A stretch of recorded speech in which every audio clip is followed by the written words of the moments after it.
Šodien raidījumā sociālās palīdzības iespējas Rīgā, atstīklenes distrofija un tās jaunākās ārstēšanas metodes, pareiza ūdens lietošana ikdienā, atvērto durvju dienas Cēsu internāta pamatskolas rehabilitācijas centrā.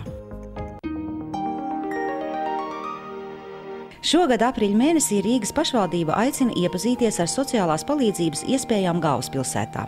Interesanti gaidīti Rīgas sociālā dienesta dienas centros un pansionātos. No 4. līdz 8. aprīlim mēs aicinām visus rīdziniekus nākt un uzzināt par savām iespējām, par to, ko piedāvā Rīgas dome sociālajā jomā. Tas ir par sociālo palīdzību un sociālajiem pakalpojumiem.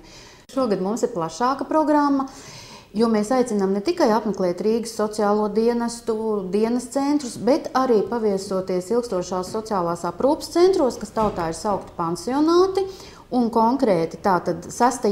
aprīlī no 10 līdz 4 aicina pansionāts Stella Maris, Birzes ielā 54, kur varēs iepazīties ar pansionāta darbu, varēs iepazīties ar personālu, varēs iepazīties ar to, ko piedāvā šis pansionāts, kā nokļūt pansionātā, kādi dokumenti nepieciešami, kā pavada savu laiku šie cilvēki, kas dzīvo, jo ir izveidojies tāds stereotips, ka tās ir tā kā agrākos laikos sauc nabagmājas, tās vairs šodien tādas nav. Tās ir modernas tādas veco cilvēku aprūpes vietas tomēr, un tāpēc mēs aicinām iepazīties, kā tad šodien šie pansionāti dzīvo un strādā. Un otrs pansionāts, kas aicina, ir pansionāts Mežciems, Malienas ielā 3 no 15. līdz 16. 8. aprīlī, kur arī ir tāda pati apmēram programma, kur arī varēs iepazīties gan ar personālu, gan uzzināt, kā dzīvo šie cilvēki. Varēs arī aprunāties ar pašiem pansionāta iemītniekiem, kas ir izteikuši arī vēlmi tātad pastāstīt, kā tad viņi šeit dzīvo, lai laustu šo stereotipu.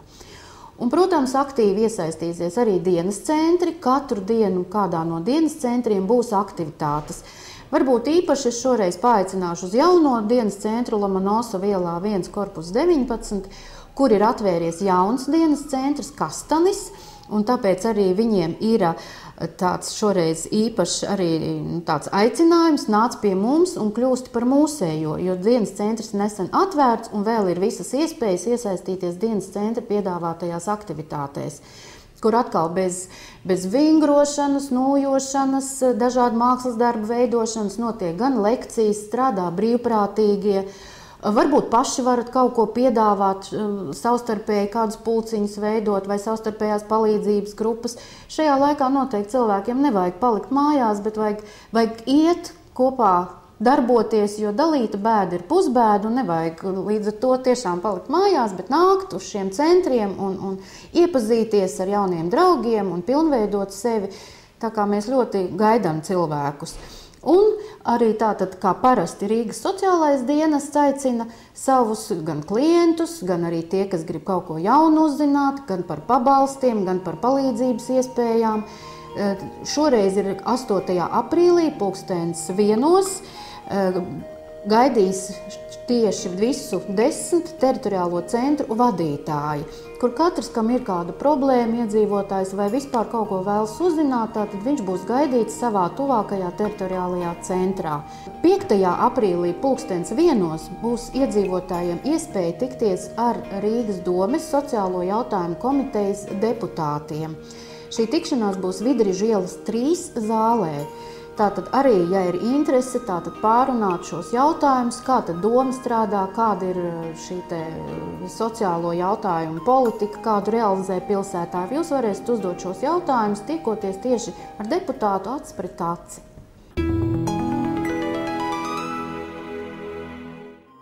Cilvēkiem otrajā mūža pusē ir sastopamas dažādas acu slimības. Vairākas no tām ir ārstējams un redzi iespējams atgūt.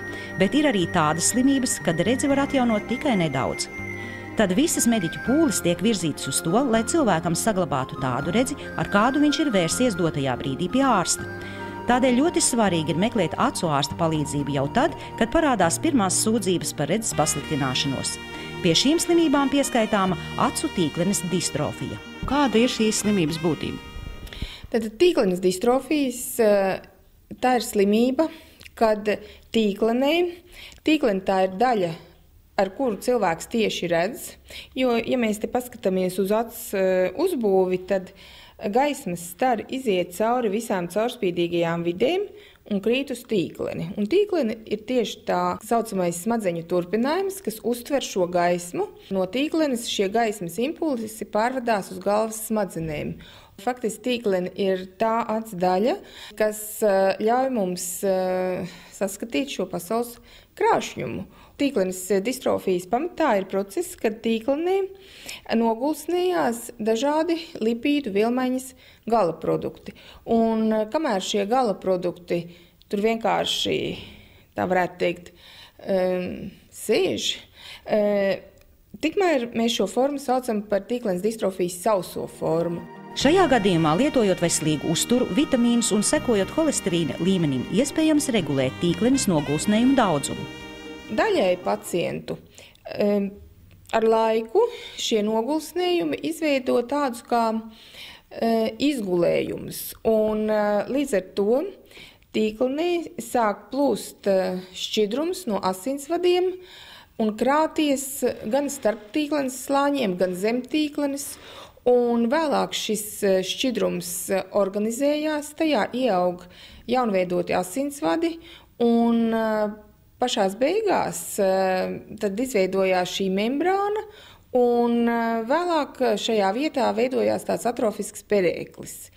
Un to brīdi, kad sāk plūst šis šķidrums ne tur, kur viņam ir jāplūst, to brīdi mēs saucam par tīklenes distrofijas mitro formu, un šajā brīdī pacientam parasti parādās tādas pēkšņas sūdzības. Viņš pamana tādu kā pleķi acu priekšā, burti sāk kropļoties jau ļoti spēcīgi un rodas problēmas ar lasīšanu. Un, lai mēs pateiktu skaidri, kurā brīdī mums ir sausā forma un kurā mums ir mitrā forma, to nevienmēr var pateikt tīri pēc sūdzībām, jo šīs sūdzības ir stipri līdzīgas. Tādēļ, lai precīzi varētu izvērtēt acu tīklenes distrofijas formu un līdz ar to pateikt, vai ir vajadzīga ārstēšana, nepieciešams veikt vairākus izmeklējumus. Viens no tiem – fluorescentā angiogrāfija. Tagad pēc distrofiem mēs izmantojam vēl nākušo aparātu, kurš saucas fundus kamera, un ar šī aparāta palīdzību ir iespēja nobildēt acu iekšējās struktūras un pie vajadzības precizēt distrofijas formu, ir tā sausa vai ir mitra formā. Tad mēs ieguvam bildi, kura parāda izmaiņas tīklenē. Šeit var redzēt redzes nervu, tie ir asinsvadiņi, un šeit, kad tik tās centrālās tīklenes izmaiņas, kur liecina par to, ka tas ir distrofija. Šeit ir pelecis pleķis ar prominence, ar tūsko. Un tad, lai precizētu tālāko taktiku un distrofijas to veidu, mēs veicam izmeklēšanu ar kontrastvielu, kur saucas fluorescenta angiogrāfija. Izmeklēšana līdzīgai šai, ar tādu atšķirību, ka vienai ir laižam kontrastviela fluorescīns. Veicot šo izmeklējumu, iespējams izvērtēt arī kāda ārstēšanas metode jāpielieto.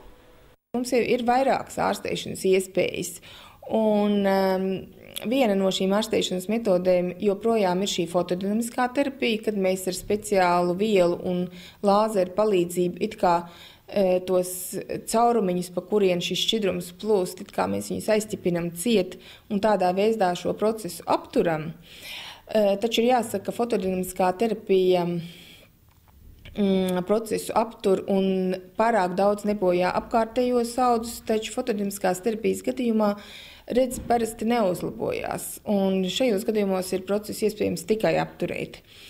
Jāsaka, tagad jau kaut kur apmēram 1,5 gadu mums ir pieejams arī šīs jaunās tehnoloģijas, tad mēs sākam pielietot tā saucamos endotēlija augšanas faktoru inhibītors. Tie ir speciāli medikamenti, tur ir vairāki medikamentu veidi, un šos medikamentus mēs ievadam stiklveida ķermenī. Un šajos gadījumos tad šis process tiek uz kādu laiku apturēts. Šeit pozitīvi ir tas, ka tās šūnas, kas nav gājušas bojā, viņas netiek pilnībā bojātas. Un līdz ar to, ja šis šķidrums uzsūcas, tad tomēr lielākā daļa pacientu atzīmē kaut nelielu tomēr uzlabošanos. Jāņem gan vērā, ka medikaments iedarbojas no 4 līdz 6, 8 nedēļām. Tad procedūra jāatkārto, vēlams pat gada garumā. Pēdējo 2 gadu laikā Paules Stradiņas slimnīcas oftalmoloģijas klīnikā tiek pielietota jauna tīklenes slāņu izmeklēšanas metode, izmantojot speciālu gaismu. Ar šo aparātu ir iespējams sekot tīklenes stāvoklim arī pēc injekciju ievadīšanas. Šī iekārta saucās optiskā koherentā tomogrāfija, un ar tās palīdzību mēs varam noteikt tīklenes, jeb šī iekšējā apvalka mikrostruktūras, izmaiņas, viņas uzbūvi un arī kontrolēt šīs izmaiņas pēc dažādām ārstēšanas metodēm. Šajā gadījumā mēs esam skanējuši šo tīklenes centrālo daļu, jeb mākulu un fovea centrālis, un šeit mēs redzam, ka ir diezgan izteiktas tīklenes izmaiņas. Tās slāņi ir sabiezēti, un pašā vidū ir tāds tā kā izsvīdums, jeb, kā saka, ūdens sakrājies. Un vēl zemāk mēs redzam ļoti blīvus tādus audus, kas liecina par vienu konkrētu saslimšanu. Medikamentu ievadīšana acu stiklveida ķermenī tā tomēr katru reizi ir neliela operācija. Vai ir paredzams, ka šī ārstēšanas metode perspektīvā kļūs vienkāršāka? Patreizajā brīdī varētu teikt, ka šīs injekcijas intravitriālās ir viens no tādiem oftalmoloģijas tādiem pamatjautājumiem. Un, ja mēs paskatāmies uz oftalmoloģijas tādu zinātnisko attīstību, tad šajā virzienā ir ļoti daudz pētījumu. Un es domāju, ka pirmkārt jau šie medikamenti ka būs iespējams ievadīt retāk šos medikamentus. Tāpat tās iespējams, ka būs kaut kāds cits ievadīšanas veids. Tā kā, iespējams, ka kaut kas perspektīvā mainīsies un mēs varēsim šīs distrofijas ārstēt vienkāršāk. Ja domājam par veselīgu dzīvesveidu, tad svarīgi būtu sabalansēt fiziskās aktivitātes, uzturu un ūdens patēriņu visas dienas garumā, īpaši fizisko aktivitāšu laikā. Tas arī palīdz risināt liekās svara problēmas. Tātad šodienas tēma – ūdens. Kā iespējams sabalansēt ūdens patēriņu organismā, lai saglabātu normālu svaru?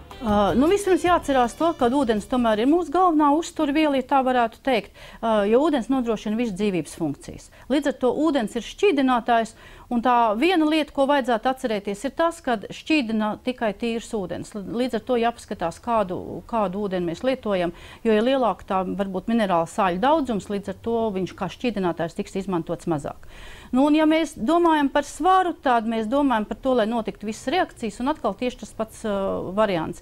Visas reakcijas var notikt tikai ūdens šķīdumā, tātad tas ūdens ir vajadzīgs. Un ja slāpes, praktiski tas ir pa vēlu, ūdens vajadzētu lietot jau drusciņu vairāk visā dienas garumā, regulāri, arī jau pirms slāpēm. Bet runājot par ūdeni, kādu ir ieteicamāk lietot, gāzētu vai negāzētu? Pareizāk ir dzert negāzētu ūdeni. Jautājums rodas, kāpēc gāzētais ūdens nebūtu tas labākais. Gāzēts ūdens satur palielinātu daudzumu ogleskābās gāzes, jeb CO2. Izšķīdinot CO2 ūdenī, rodās ogļu skābe, kur mēs saucam ar H2CO3. Tad tas cilvēks, kurš ikdienā 2 litrus nepieciešamā šķidruma daudzumu uzņem tikai gāzēto ūdeni, izdzer 2 litrus nelielas koncentrācijas skābi H2CO3, kas nav laba veselībai.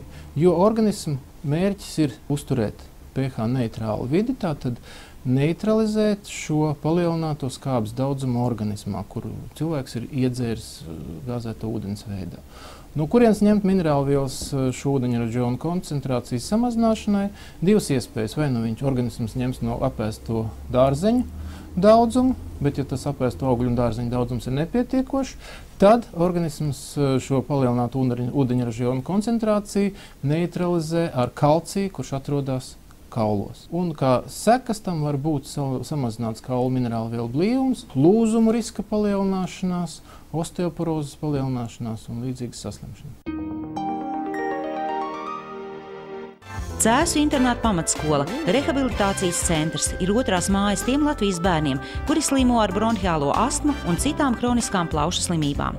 Tādēļ liela uzmanība skolā paralēli kvalitatīvam mācību procesam tiek veltīta darba audzināšanai. Brīvajā laikā bērni palīdz pieaugušajiem dārzā un iemācās visas praktiskās iemaņas.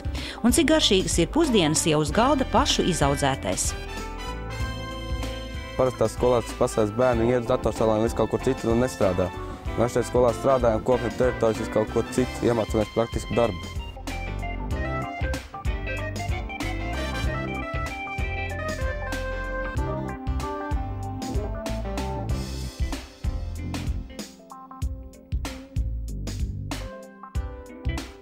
Skolā daudz uzmanības tiek pievērsts bērnu norūdīšanai un visa veida fiziskajām aktivitātēm. Kā mācības skolā vērtē tās beidzēji? Nekāda problēma ar veselību nav. Pat, kad es pabeidzu šeit 8. klasējā laikā, man jau tad praktiski nebija nekāda problēma ar veselību, jo tos visus gadus, ko es šeit nomācījos, es savu veselību pilnīgi uzlaboju. Skola piedāvā mācības pēc vispār izglītojošo skolu programmas no 1. līdz 9. klasē, bezmaksas medicīnas pakalpojumus, rehabilitāciju un ēdināšanu. Skola atrodas Cēsīs, ārpus pilsētas centra, Gleznaina parka vidū, un jau tagad vecāki tiek aicināti pieteikt bērnus visās klašu grupās. Cēsu internāta pamatskola rehabilitācijas centrs šī gada 30. martā no 14. līdz 16. organizē atvērto durvju dienu. Tās ietvaros būs iespēja iepazīties ar skolas piedāvātajām izglītības programmām, veselības uzlabošanas iespējām ambulatorijā daļā, atbalsta personāla darbu, brīvā laika pavadīšanas iespējām un sadzīves apstākļiem. Ziemas piedāvājums kurorta rehabilitācijas centrā Jaunķemeri Latvijā dzīvojošiem pensionāriem, maznodrošinātiem un trūcīgajiem iedzīvotājiem, invalīdiem, politiski represētajiem, nacionālās pretošanās kustības dalībniekiem, bijušajiem geto ieslodzītajiem, kara un darba veterāniem, Černobiļas AS avārijas seku likvidēšanas dalībniekiem. Cena no 20 latiem dienā. Piedāvājumā ietilpst 1 vieta 2-vietīgā numurā, 3-reizēja ēdināšana, medicīnisko pakalpojumu komplekss pēc Jaunķemeru ārsta nozīmējumu, minerālūdens vannas, dūņu aplikācijas, 4 kameru vai virpuļu vannas, ergoterapija, elektrodūņas, fizioterapija zālē, basēnā un kardiotrenažieru zālē, nojošana. Piedāvājums spēkā līdz 31. martam. Izmantojiet iespēju uzlabot veselību.